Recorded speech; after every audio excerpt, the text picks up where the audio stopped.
Pero bago ang laro, please like, subscribe and click the notification bell. Ito mga ka-ML para sa mga tank user, believe talaga ako sa mga tank user na kayang gampanan ng tama ang role nila.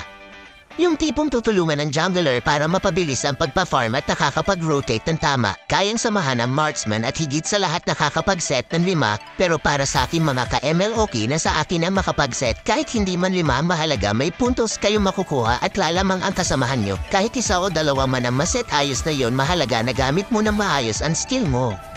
Saludo rin ako sa mga tank user na handang mag-sacrifice kahit na mapatay siya ng kalaban ay gagawin niya para lang maipanalo ang isang laro. Tower dive na kung tower dive ang mahalaga, alam niya na nandyan ang kasama niya para sa pagsiset niya ay hindi masasayang ang sacrifice niya.